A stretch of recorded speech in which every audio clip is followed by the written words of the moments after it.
ஸ்ட்ரைட்டாக success meet நன்றி அப்படின்றது நம்ம ப்ரொடியூசர் விஸ்வா சாரில் ஆரம்பித்து ப்ரொடக்ஷனில் டீ கொடுக்கிற தம்பி வரைக்கும் நம்ம எல்லார் பேருமே சொல்லி ஆகணும். ஏன்னா எல்லாருடைய உழைப்பும் தான் இந்த படத்தினுடைய சக்ஸஸ். ஸோ எல்லாருக்குமே என்னுடைய மனமார்ந்த நன்றி. அப்புறம் கார்த்திக் எல்லாருமே சொன்ன மாதிரி ப்ரெஸ் அண்ட் மீடியா, நீங்கள் ஃபஸ்ட்டு ஷோ பார்த்துட்டு அன்றைக்கி நைட்டு ட்யூட் பண்ணது, இன்ஸ்டாகிராமில் நீங்கள் சப்போர்ட் பண்ணது, ரிவ்யூஸ்லாம் மார்னிங்கே சீக்கிரமாக சொன்னது, நிறைய ரிவ்யூஸ் பாசிட்டிவாக வந்தது. ஸோ இது எல்லாமே இந்த படத்துக்கு மிகப்பெரிய வெற்றி கொடுத்தது. ஸோ அதுக்கப்புறம் என்னுடைய உயிரினும் மேலான என் அன்பு சொந்தங்களாகிய ரசிகர்களுடைய சப்போர்ட். ஸோ தமிழ் சினிமா ரசிகர்கள் எல்லாருமே இதை ரொம்ப கொண்டாடி இருக்காங்க. ரொம்ப நல்லா போயிட்டுருக்கு. அப்புறம் இந்த படத்துக்குடைய மிகப்பெரிய வெற்றிக்கு காரணம் இங்கே உட்காந்துட்ருக்க எல்லாருமே தான். தனித்தனியாக எல்லாரும் பேரும் சொல்ல முடியாது. ஏன்னா நான் ஆஸ் எ ஹீரோவாக அந்த கேரக்டரை நான் ட்ராவல் பண்ணி போயிட்டுருக்கும்போது இவங்க அவங்களுடைய ஜாப் வந்து ரொம்ப நல்லா பண்ணாங்க. இவர்கிட்ட ஆரம்பித்து சார்ட்ட ஆரம்பித்து இங்கே உட்காந்துட்ருக்க எல்லாருக்கிட்டுமே நம்ம சொல்லலாம். ஸோ இவங்க எல்லாரும் நடித்து ஆடியன்ஸை கவர் பண்ணதான் இந்த படத்தினுடைய மிகப்பெரிய சக்ஸஸ், என்னோடய நடிப்பை விட. ஸோ அவங்க எல்லாருக்குமே என்னுடைய மனமார்ந்த நன்றியை நான் தெரிவிச்சுக்கிறேன்.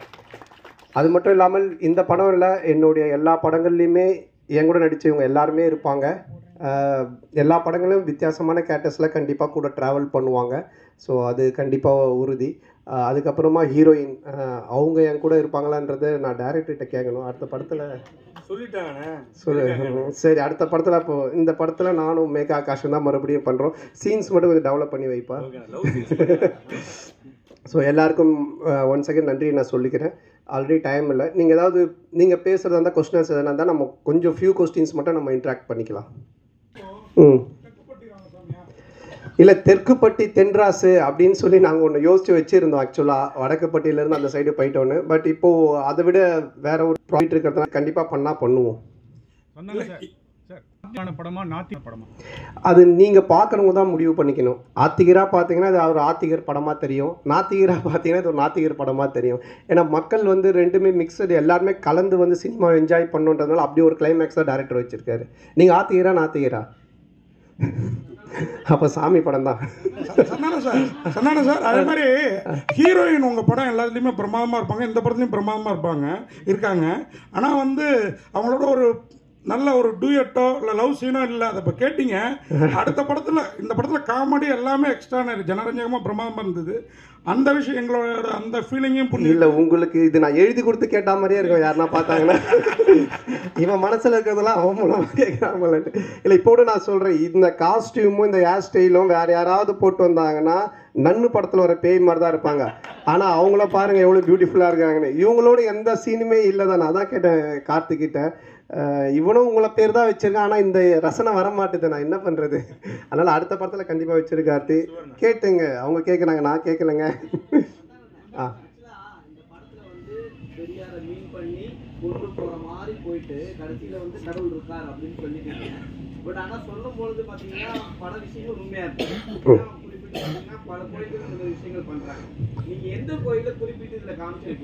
அதான் காமிச்சிருக்கீங்க, கண்ணாத்தா கோவில். இல்லை, நீ இந்த கொஸ்டினை வேறு மாதிரி மீன் பண்ணி கொண்டு போகிற போல. அந்த மாதிரி எந்த கோவில் எதையுமே நம்ம இது பண்ணல. எந்த கோவிலாக இருந்தாலுமே அதை வச்சு கடவுளை வச்சு காசு பண்ணுறவங்க மேலே தப்பு. அதே மாதிரி அந்த கடவுள் நம்பிக்கையை வச்சு அரசியல் பிரச்சனை பண்ணுறதும் தப்பு அப்படின்றது தான் காமிச்சிருக்கோம். உனக்கு எப்படி தோணுது? கடவுள் நம்பிக்கை இருக்கிறவங்களுக்கு இருக்குது, இல்லாதவங்களுக்கு இல்லை. ஸோ அதனால் அவங்க ரெண்டு பேருக்குமே அது பொதுவாக தான் வச்சுருக்கோம். என்னை பொறுத்த வரைக்கும் இருக்குது. நான் சாமி கும்பிட்றவன், நான் ஆன்மீகவாதி, நான் கடவுள் நம்பிக்கை உடையவன். இப்போ கூட கயிறு கட்டிட்டு இருக்கேன். அதனால் என்னை பொறுத்த வரைக்கும் இருக்குது. இல்லாட்டி நான் சூளை வச்சுட்டு நிற்கவே மாட்டேன். அதனால் சார், இந்த படம் ரிலீஸுக்கு அப்புறம் அந்த முன்னாடியான அவர் கேட்டார்ல அந்த இஷ்யூ, அது மக்களுக்கு கிளியர் ஆகிடுச்சுன்னு நம்புறீங்களா? ஆமாம், இல்லைனா இது வெற்றி படமாக இருக்காது. யாருமே சிரிச்சிருக்க மாட்டாங்க, கைத்தட்டி இருக்க மாட்டாங்க, ரிவ்யூஸ் நல்லா வந்திருக்காது. நீங்கள்லாம் பார்த்துட்டு பாராட்டி எழுதியிருக்க மாட்டீங்க. நீங்களே இந்த கேள்வி இப்போ கேட்டிருப்பீங்களா, வேறு ஏதாவது தான் எழுதியிருப்பீங்க. அதனால் அது மக்கள் ஏற்றுக்கிட்டாங்க. மக்களுக்கு புரிஞ்சிடுச்சு இவங்க என்ன சொல்ல வந்திருக்காங்க. அதுவும் இந்த கண்டென்ட் இன்றைக்கி காமெடி பொறுத்த வரைக்கும் ஹாரர் காமெடி, அப்புறம் ஃபேமிலி காமெடி, இப்படி நம்ம லவ் ராம் காமெடிலாம் போகலாம். ஆனால் ஒரு சோஷியல் காமெடி பண்ணுறது ரொம்ப கஷ்டம். டைரக்டரால் ஈஸியாக பண்ணவே முடியாது. ஏன்னா சோஷியல் கண்டென்ட்டில் கை வைக்கும்போது ரொம்ப பார்த்து வைக்கணும். ஏன்னா ரெண்டு விதமான ஆட்களுமே இருப்பாங்க. ஸோ அது ரொம்ப கார்த்திக் பியூட்டிஃபுல்லாக ஹேண்டில் பண்ணனால ரெண்டு விதமான ஆடியன்ஸுமே என்ஜாய் பண்ணுறாங்க. நாத்திகரை என்ஜாய் பண்ணுறாங்க, ஆத்திகரை என்ஜாய் பண்ணுறாங்க. ஸோ அதுக்கு உண்மையிலே டைரக்டர் தான் நம்ம பாராட்டு சொல்லணும். நான் திருப்பி நீ வாங்கி யூஸ் பண்ணி வைப்பாரு பண்ண மாட்டேன்ல. அது அவன் அப்படிதான் பிக் பாஸ் இருந்து ஒருத்தர்கிட்ட ஒரு ட்ரெஸ் வாங்கி வந்திருக்கான். அவங்க பேர்லாம் சொல்ல மறந்துட்டான், கண்ணாடி மட்டும் சொல்லிட்டான் இவர்கிட்ட இருந்து வாங்கினேன்ட்டு. அவனை பற்றி நீங்கள் பேசினா பேசிக்கிட்டே இருக்கணும், அதுக்கு தான் அவன் ஏதோ ஒன்று பண்ணுறான், அதை கண்டுக்காதீங்க. அண்ணா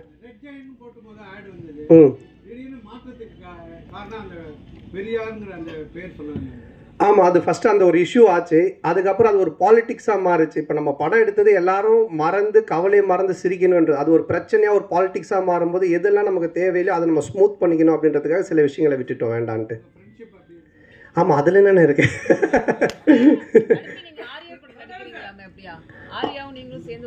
ஆமாம் ஆமாம், அதில் ஒரு ஹீரோயின் கிடைச்சிட்டாங்க, இன்னொரு ஹீரோயின் மட்டும் கிடைக்கல. கொஞ்சம் அப்படியே பார்த்துக்கிட்டு இருக்கோம்.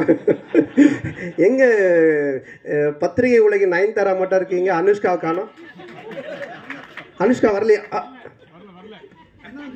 அதை விட முக்கியமான இது வாழ்க்கையில் ரொம்ப இறுக்கமாக இருக்கவங்க, ரொம்ப சோகமாக இருக்கும், ரொம்ப பிரச்சனையாக மேபி சைக்காட்டிக் டாக்டர் 2-3 பேர் எனக்கு அவங்க பேஷண்ட்ஸ்க்கு மெயினாக இந்த ஷோஸ் எல்லாம் போட்டு காமிச்சிருக்காங்க. ஏன்னா இன்றைக்கி மக்கள்கிட்ட ரொம்ப இறுக்கம் தான் இருக்குது. எல்லாருமே முகத்தில் ஒரு சோகம், ஒரு சந்தோஷமே இல்லை. அட்லீஸ்ட் நம்ம கடவுள் ஒரு விஷயத்தை கொடுத்துருக்கேன். நான் என்னோடய சின்ன வயசில் ஆரம்பிக்கும் போது என் கூட இருக்கிற எல்லாரும் நான் சிரிக்க வச்சுக்கிட்டே இருப்பேன். அது பாலாஜி அண்ணனோட சேர்ந்தேன். அப்போ அவர் பாப்பா என் கூட டிவியில் நடிப்பான்னு என்னை கூப்பிட்டு வந்தார். அப்புறம் அந்த காமெடி பார்த்துட்டு சிம்பு கூப்பிட்டு எனக்கு மன்மதனில் சான்ஸ் கொடுத்தாரு. ஸோ என்னோடய நோக்கம் எதுவாக இருந்துச்சுன்னா என்னை சுற்றி இருக்கிறவங்கள சந்தோஷமாக வச்சுக்கணும், சிரிக்க வைக்கணும். அது கடவுள் எனக்கு ஒரு லைஃப் கொடுத்தாரு, சினிமான்னு. அப்போது அதை நம்ம செய்யணும் அப்படின்றதான் என்னுடைய நோக்கமாக இருக்குது. அதை நோக்கி தான் நான் போயிட்டு இருக்கேன். என்னுடைய படங்கள்னால நீங்கள் சிரிக்கலாம், கவலையை மறந்து என்ஜாய் பண்ணலாம். இது மட்டும் தான். சதனு சார், அந்த கட் சீன் வர அதை விட நல்லா இருக்குது. நீங்க இல்லன்னு சொல்லிட்டு அதை கட் பண்ணிட்டீங்களா, இல்ல டைரக்ட் பண்ண வேலையா? இல்ல என்னன்னா ஒரு ஃபுல் லென்த் பார்க்கும்போது உங்களுக்கு கதை நகர்ந்து போகும்போது சில சீன்ஸ் ரொம்ப காமெடியா போயிட்டு இருந்தாலும் கதைக்குள்ள போனா கொஞ்சம் லேக் ஆகும். அப்போ அதை எடிட்டர் எங்க அவர் எடிட்டர் சாரா அவர் கையில் இருக்குது, எங்கள் கையில் கிடையாது. அவரே கட் பண்ணிடுவாங்க. அதுக்கு தான் அவரு வேலையாக கொடுத்து வச்சுருக்காங்க. இல்லைங்க இது காமெடி நல்லா இருக்குது, ஆனால் பட் இங்கே கதை கொஞ்சம் மிஸ் ஆகுதுன்னா அவர் கையில் இருக்குது அந்த கத்திரி. சந்தானம் சார், அதே மாதிரி முன்னாடிலாம் நீங்கள் ஹீரோவுக்கு நண்பராக வர்றப்போ கூட உங்களையே பார்த்துட்டு இருக்கணும்னு தோணும். இப்போ நீங்கள் ஹீரோ ஆன பிறகு உங்கள் கூட இருக்கிறாங்களா, இப்போ சேஸ் மாறன், ரவி மரியா சார், கூல் சுரேஷ், இவங்களெல்லாம் அவங்களுக்கும் ஸ்பேஸ் கொடுத்து நடிக்கிற மாதிரி தெரியுது. இந்த மாற்றம் எதனால் எப்போலேருந்து நிகழ்ந்தது? இல்லைண்ணா, இப்போ ஒரு காமெடின்னா அந்த காமெடி நடக்கிறதுக்கு மற்றவங்க சுற்றி இருக்கிறவங்க அதுக்கு ஆக்ட் பண்ணணும், அதுக்கு ஸ்பேஸ் தரணும். நானும் பேசுவேன் காமெடி, அவரும் பேசுவார், இவங்களும் பேசுவாங்கன்னா அது சண்டை மாதிரி ஆகிடும். அதனால தான் நிறைய படத்தில் நிறைய காமெடியன்ஸ் இருப்பாங்க, ஆனால் காமெடி ஒர்க் அவுட் ஆகாது. என்ன ஆகுனா சண்டை மாதிரி ஆகிடும். என் மேலே பஞ்சு முடியணும், இல்லை நான் தான் பஞ்சு பேசுவேன், அப்படி அது பண்ணக்கூடாது. அங்கே ஒருத்தர் செட்டிலாக ப்ளே பண்ணணும், மற்றவங்க அது யார் பண்ணுறாங்களோ அவங்க கொஞ்சம் பண்ண வைக்கணும். அப்போ தான் காமெடி ஒர்க் அவுட் ஆகும். ஸோ அதை நான் இந்த படத்தில் பண்ணேன். இதுக்கு முன்னாடி இதுக்கப்புறம் வர படங்களே அதான் நான் பண்ணுவேன். என்னுடைய ரோல் நான் பண்ணிவிட்டு சுற்றி காமெடியன்ஸ் அவங்க என்ன பண்ணுறாங்களோ அதுக்கு நம்ம ஸ்பேஸ் கொடுத்து ஒர்க் பண்ணுறது. ஸோ இதுதான் காமெடியோட ஃபார்முலாவே. இப்போ நான் ஒன்று சொல்கிறேன்னா அதுக்கு நீங்கள் அமைதியாக இருந்தால் தானே சிரிப்பு வரும். நீங்களும் நானும் மாற்றி மாற்றி பேசிக்கிட்டு இருந்தால் அப்படி இருக்கும். ஸோ அது அந்த ஒரு சார் பார்த்தீங்களாண்ணே படத்தில் அந்த பையன்கிட்ட கடவுள் நம்பிக்கை இல்லைன்னு ஒன்று சொல்லுவாங்க அவங்க அம்மா. அதான் சொன்னால் கடவுள் இருக்காரான்னுவாங்க. நான் இவ்வளோ கஷ்டப்படுறேன், பானை செய்கிறேன், நான் எப்படி கடவுளை நம்புறதுன்னு அவன் சொல்லுவான். அதுதான் அந்த கேரக்டர் கேட்பாரு, நம்ம ஜம்புலி ஜெகன் கேட்பாங்க. இது நம்ம இல்லைண்ணா இப்போ நீங்கள் குப்புசாமி, கந்தசாமி என்ன பேர் வேணாலும் வைக்கல. நம்ம படத்தில் ராமசாமி, வடக்குப்பட்டி ராமசாமின்னு வச்சதுக்கு காரணம் என்னென்னா டைரக்டர் கவுண்டமணி சாரோட ஃபேன், நானும் அவருடைய ஃபேன். டிக்கிலோனான்றது அவரோட டயலாக்கு. அதே மாதிரி வடக்குப்பட்டி ராமசாமின்றது கவுண்டமணி சாரோட டயலாக்கு. இதுக்கப்புறம் நானும் ஆர்யா நடிக்க போகிற படத்துக்கும் கவுண்டமணி சார் டயலாக் தான் வச்சுருக்காங்க. இதே இந்த ஒரு டயலாக் வராமல் நான் சொன்ன இந்த காரணங்கள்லாம் இல்லாமல் திடீர்னு நீங்கள் ராமசாமின்னு ஏன் வச்சிங்கன்னு கேட்டிங்கன்னா அது சரியாக இருக்கும். அண்ணா ஒரு கொஸ்டின் தான் சொன்னீங்க, 4 கொஸ்டின் கேட்டுக்கிறீங்க. அண்ணா இங்க பாருங்க, அண்ணா இங்க பாருங்க. இல்ல அண்ணா என்ன அடுத்த கொஸ்டின் அண்ணா சோஷியல் சங்கின்றது என்னங்க? இப்போ நான் கூட 6வது நான் 6வது இல்லை, நான் ஸ்கூல் படிக்கும்போது ஒரு பொண்ணை லவ் பண்ணியிருந்தேன். அந்த பொண்ணு பேர் சங்கீதா. நான் சங்கின்னு தான் கூப்பிடுவேன். அதுக்காக சங்கி ஆகிடுமா? என்னங்க இருக்கு? நெக்ஸ்ட் ஓகே சார், அதே டயத்தில் இப்போ ஒரு கேள்வி. இதான் நேர்கள் ரவி சார் பேசுகிறப்போ வடக்குப்பட்டி ராமசாமிக்கு சலாம் போடுங்கன்னாரு. லால் சலாம் ரிலீஸ் ஆகிருக்கு, அடுத்த வாரத்தை நோக்கி போகிறதுனால அந்த டயலாகை யூஸ் பண்ணாரா தெரியலீங்களா? சார்கிட்ட தான் கேட்குறேன் அவர் என்ன மீனிங்கில் சொன்னார் அப்படின்னு சொல்லிட்டு. ஆனால் நேரம் பொறுமையாக இருந்து இந்த ஒரு வெற்றி சக்ஸஸ் மீட்டுக்கும் சப்போர்ட் பண்ணிட்டு இருக்கவங்க எல்லாருக்குமே ரொம்ப நன்றி. ஓகேண்ணா, ஃபஸ்ட்டு நன்றி ஆரம்பிக்கிறதுல என்னோடய ப்ரொடியூசர்ஸ். அந்த ப்ரொடியூசர்ஸில் வந்து எனக்கு தெரிஞ்ச ப்ரொடியூசர் வந்து நட்ராஜ் சார் தான். விஸ்வபிரசாத் சார் வந்து நான் காரில் அதான் ஆஃபீஸில் போகும்போது கதை சொன்னேன். விவேக் சார் நாங்கள் இருக்கார், காரில் போகும்போது கதை சொன்னேன். நீ பண்ண மச்சான் நான் பார்த்துக்கிறேன் அப்படின்னு சொல்லிட்டு இன்றைக்கி வரைக்கும் உட்காந்துருக்காரு. அடிக்கடி ஃபோன் பண்ணி சொல்லுவார், மச்சான் நம்ம பாடையிலே போய்ட்டோன்னு நினைக்கிறேன் அப்படின்னு அடிக்கலாம் ஃபோன் பண்ணி சொல்லுவார். இது அப்ரூவ் பண்ணல, இது அப்ரூவ் ஆச்சு. எந்த ஒரு விஷயமும் வந்து என் காதுக்கு வராமல் கடைசி வரைக்கும் கொண்டு வந்து இந்த இடத்துல நிறுத்தியிருக்காரு. இன்றைக்கி இந்த சக்ஸஸ் மீட் வரைக்கும் வந்திருக்கிறது காரணம் நட்ராஜ் தான். ரொம்ப ரொம்ப நன்றி தலைவா, ரொம்ப நன்றி. ஏன்னா ஃபஸ்ட்டு நிறைய பேர் வந்து ரைட்டிங் ரொம்ப நல்லா இருக்குது, இது ஜஸ்ட் அந்த காமெடி படமாக இல்லாமல் கடந்த ரைட்டிங்லாம் ரொம்ப ஸ்ட்ராங்காக இருக்குது, எப்படி எல்லா கேரக்டரையும் வடிவமைச்சிங்க அப்படின்னு சொன்னாங்க. ஸோ அஃப்கோர்ஸ் அந்த ரைட்டிங்காக நிறைய வேலை பார்த்தோம். என்னோடய screen play writers Vignesh Babu, Vignesh Venugopal இங்கே தான் இருக்காங்க, அவங்களுக்கு ரொம்ப நன்றி சொல்லிக்கிறேன். அந்த ரைட்டிங் வந்து ஸ்க்ரீனில் கன்வெர்ட் ஆகணும் அப்படின்னா ஃபஸ்ட்டு ஒரு ஃப்ரீடம் வேணும், க்ரியேட்டிவ் ஃப்ரீடம் வேணும். ஃபார் எக்ஸாம்பிள் அந்த ஃப்ரீடம் எனக்கு வந்து இப்போ நான் என்ன கேட்குறேனோ அதை கொடுக்கணும். சந்தனனை நான் கூலாக வச்சுக்கணும் படத்தில். ஏன்னா அவர் வந்து ஃபுல் அண்ட் ஃபுல் அவர் எஃபர்ட் போட்டு பண்ணுறாரு. இப்போ அந்த ஃப்ரீடம் வரணும் அப்படின்னா உள்ள க்ரியேட்டிவிட்டிக்குள்ளே தலையிடக்கூடாதுன்னு இல்லை, கதை கேட்டுட்டு ஓகே பண்ணிட்டா அந்த நம்பி விடணும். அந்த நம்பிக்கை வந்து 63 நாள் கொடுத்தாரு. சத்தியமாக சொல்கிறேன், அதுக்கு என் சைட்லேருந்து நான் ஒரு மனமார்ந்த நன்றி சொல்கிறேன். ஏன்னா எந்த ஒரு ஷார்ட்லேயும் தலையிடல. நீ என்ன வேணால் எடு மச்சான், நீ எதை வேணால் பண்ணு மச்சான் அப்படின்ற மாதிரி. இது வரைக்கும் ஒரு சஜஷன் ட்ரெய்லரில் கூட இந்த ஷார்ட் போட்டால் நல்லாயிருக்கும், ஆனால் அவர் 1-2 சொல்லுவார், அந்த 1 சஜஷன் நான் வச்சுப்பேன். ஸோ அந்த அளவுக்கு வந்து எனக்கு க்ரியேட்டிவ் ஃப்ரீடம் கொடுத்ததுனால தான் அது ஸ்க்ரீனில் கன்வெர்ட் ஆச்சு.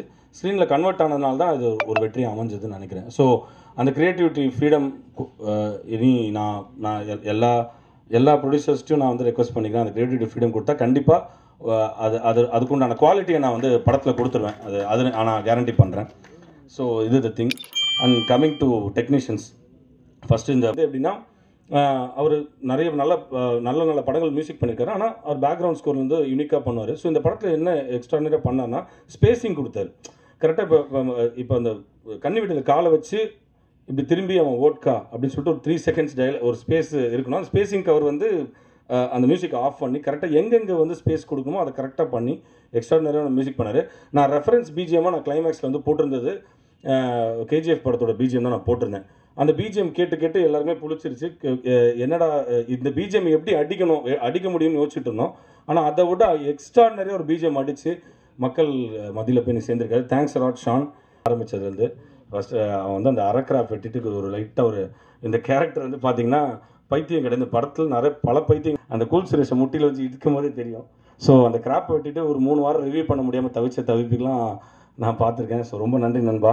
அடுத்து ஜாக்லின் சூப்பர் ஜாக்லின், ஒன்றும் பிரச்சனை இல்லை, ஃபார்முலா ஒன்றும் பிரச்சனை இல்லை, உட்காருங்க. ஸோ வந்து ஜாக்லின் ஒரு நண்பர் மூலமாக தான் பழக்கம். அவங்க வந்து ஹீரோயின் எல்லாம் பண்ணியிருக்காங்க. என்னோட பேர் யாருன்னு சொல்லிட்டு கேட்டாங்க. கூல் சுரேஷ் பிரசாந்த் அப்படின்னு சொன்னோடனே பிரசாந்த் யாருன்னு அவங்களுக்கு தெரியல, கூல் சுரேஷ் யாருன்னு தெரியும்னு நினைக்கிறேன். 2 பேர் ஃபோட்டோ பார்த்தாங்க. சரி பார்த்துட்டு ஒரு 2-3 மணி நேரம் ஃபோனே வரல. சரி அதுக்கப்புறம் வந்து சரி ஓகே இவங்களாம் தான் ஜோடிக்கலாம் அப்படின்னு சொல்லிட்டு ஓகே சொல்லிட்டு இவ்வளோ தூரம் பண்ணி கொடுத்தாங்க. தேங்க்யூ. அண்ட் கூல் சுரேஷ் தலைவா தெரிஞ்சிட்டிங்கன்னு நம்புகிறோம். தயவுசெய்து அண்ணனோட அப்பா அம்மா பற்றிலாம் நானே பேசினது கிடையாது. அவரோட ஆசிரியர் ஒருத்தர் வந்து அண்ணனோட ஆசிரியர் வந்து வெற்றி தேட்டர் வாசலில் வந்து பயங்கரமாக பேசியிருந்தார். அந்த இதெல்லாம் நான் அமிச்சேன் அவருக்கு. அந்த ஆசிரியரையே தாண்டி எங்கேயோ போய் ஸ்டார்டிங்லேருந்து இப்போன்னு இல்லை, டப்பிங்லேருந்து நான் எப்போ கூப்பிட்டாலும் வந்து நின்று எனக்கு பண்ணி கொடுத்து, நேற்று கூட ஷோ கூப்பிட்டோன்னே அவரோட வெட்டிங் டே சொன்னால் தலைவா வெட்டிங் டே அன்றைக்கி நான் எங்கே இருக்கணும் உங்கள் கூட உட்காந்துருக்கேன் அப்படின்னாரு. ஸோ அந்த மாதிரி எனக்கு சப்போர்ட் பண்ணி கொடுத்தாரு. மேஜர் வணக்கம். போயிட்டான்னு நினச்சேன், வந்துட்டான்டா திருப்பி ஐம் பேக் அப்படின்னாரு. சார் நீங்கள் பேக்கில் இல்லை, எப்பயுமே நீங்கள் மாசாக தான் இருந்திருக்கீங்க. இன்னும் இறங்கி அடிக்கிற மாதிரி சில விஷயங்கள் பண்ணோம் சார். நட்டி பற்றி பேசியாச்சு, ரொம்ப ஹிந்தி நடிகர் மாதிரி இருக்காரு. அந்த பேலன்ஸ்டாக இருக்குன்னு அது கிட்டத்தட்ட ஒரு 7-8 வருஷம் போய் கரெக்டாக 2 பேர் எந்த தரப்பையும் நம்ம பாதிக்கக்கூடாது, ரொம்ப பேலன்ஸ்டாக சொல்லணும் அப்படின்னு சொல்லிட்டு அதில் சந்தானனோட இன்புட் ரொம்ப கரெக்டாக இருந்தது. அந்த கிளைமேக்ஸ் இந்த உருவம் வந்ததுலேருந்து 2மே கரெக்டாக பேலன்ஸ் பண்ணி பண்ணணும் அப்படின்றதுக்கு வந்து ரொம்ப ரொம்ப மெனக்கெட்டு பண்ணார். அதுக்கு சப்போர்ட் பண்ண ரொம்ப நன்றி. அண்டு மேகா ஆகாஷ் பற்றி சொல்லணும். அவங்க பற்றி என்னது சொல்கிறதுன்னு தெரியல. மேகா ஆகாஷை விட அவங்க அம்மா அழகாக இருக்காங்கன்னு சந்தானனை சொல்லுவார் அடிக்கடி. அவங்க வந்து அந்த அளவுக்கு சொல்கிறது ரொம்ப டெடிக்கேட்டடான ஆர்டிஸ்ட். அவங்க அம்மாவும் இந்த படத்தில் நடிச்சிருக்காங்க, நீங்கள் பார்த்தா தெரிஞ்சிருக்கோம். அவங்க அம்மாவே நடிச்சிருப்பாங்க. ஸோ மேகா ஆகாஷ் வந்து சச் அ க்யூட் ஸ்வீட் என்ன வேணால் சொல்லிக்கலாம். ஒரே ஒரு விஷயம் சொன்னாங்க, இந்த மாதிரி வந்து Karthik thanks for giving me Kayal அப்படின்னு சொல்லி ரொம்ப எமோஷனலாக பேசிட்டு உங்கள் எல்லா படத்துலையும் நான் இருக்கணும்னு சொன்னாங்க. அந்த நீங்கள் வந்து ஓகே சொன்னதுக்கு எனக்கு ரொம்ப நன்றி. நீங்கள் சொல்லனால நான் உங்களை கூப்பிட்டு லாக் பண்ணிடுவோம் உங்களை. ஸோ நன்றி. அண்ட் இந்த படத்தில் நடித்த துணை நடிகர்கள் பற்றி நான் கண்டிப்பாக மென்ஷன் பண்ணி ஆகணும். ஃபஸ்ட்டு ஐடி அரசன் வந்து பார்த்தீங்கன்னா ஒரு பயங்கர சீரியஸான எல்லாம் எவ்வளோ வாட்டி கேட்டுட்டா அந்த 50,000 வாங்கிக்கணும் இன்றைக்கி வரைக்கும் வாங்க மாட்டுறாரு. அது ஜிபே தான் பண்ணி விடணும்னு நினைக்கிறேன். ஸோ இன்றைக்கி வரைக்கும் சப்போர்ட் பண்ணுற அவர் நாசர் சன் டார்லிங் சார். அங்கே பாருங்கள் சைலண்ட்டாக மொபைல் ஏதோ போட்டிருக்காரு பாருங்கள். அவர் வந்து கேட்டேன், சார் உங்கள் ஹேர் ஸ்டைல் இது வரைக்கும் மாறவே இல்லையே, ஏன் சார் என்ன சார் இந்த கட்டிங் வச்சுருக்கீங்க அப்படின்னு. என்றைக்குமே யூத்துமா அப்படின்னாரு. இப்போ 14ஆம் தேதி வச்சுக்கலாமா அப்படின்னு சொல்லிட்டு கேட்டேன். இப்போ சக்ஸஸ் மட்டும் இல்லைம்மா, வேலண்டைன்ஸ் டே நான் பிஸிமா அப்படின்ட்டார். ஸோ அந்த அளவுக்கு இன்னும் இளமை உணர்ந்து கொண்டிருக்கும் நாசர் சாருக்கு நன்றி. Thanks a lot every one. கடைசியாக தேங்க்ஸ் சொல்லிக்கிறது ப்ரெஸ். இதே தேட்டரில் இங்கே நானும் அண்ணனும் நின்றுட்டு இருக்கும்போது உங்களோட முகங்கள்லாம் பார்த்தோம். தலைவா நல்ல படம் கொடுத்துருவீங்களா அண்ணன்ட்ட கேட்டீங்க. ஸோ கண்டிப்பாக பண்ணிடுவோம் அப்படின்னு சொன்னாங்க. நான் உண்மையாகவே பயந்தேன். அசிஸ்டன்ட் டேரக்டர் சொன்னேன், அவங்க பெருசாக ரியாக்ட் பண்ண மாட்டாங்கடா, நீங்கள் வந்து அதை வச்சு நீங்கள் ரெஸ்பான்ஸ் செக் பண்ண வேண்டாம் அப்படின்னு சொல்லிட்டு நான் வெயிட் பண்ணிட்டு இருந்தேன். நான் வெளியில் டென்ஷனில் இருந்தேன். ஃபோன் பண்ணி நான் செம்மையாக கிளாப் பண்ணிடுறேன், நான் உள்ளே வாங்கினேன். அந்த ஓரமாக நின்று பார்த்தேன். நீங்கள் ஆரம்பித்து வச்சதாங்க சத்தியமாக கோடி நன்றி நான் சொல்லுவேன். நீங்கள் ஆரம்பித்து வச்சதான் இந்த கிளாப்போட வைப்ரேஷன் அப்படியே தேட்டருக்கு அது கன்வெர்ட் ஆச்சு. எல்லா ப்ரெஸ் அண்ட் மீடியாவுக்கும் ரொம்ப நன்றி. எல்லாம் பர்சனலாக வந்து இதே மாதிரி காமெடி படம் பண்ணுங்கன்னு சொல்கிறாங்க. அது அவ்வளோ பெரிய வார்த்தை. நான் என்னோட பொறுப்பை உணர்ந்து இப்போ எனக்கு ரெஸ்பான்சிபிலிட்டி அதிகமாக இருக்குது. அடுத்த படத்தில் இன்னும் உங்களை பயங்கரமாக சிரிக்க வச்சு உங்களை வந்து மகிழ்விச்சு உங்ககிட்ட உங்கள் பேனாட்டேருந்து சூப்பர் அப்படின்ற அந்த ரிவ்யூ வாங்காமல் நான் விட மாட்டேன். அதுக்கு நான் பயங்கரமாக கடினமாக உழைப்பேன். நன்றி. Thanks a lot every one. Thanks a lot.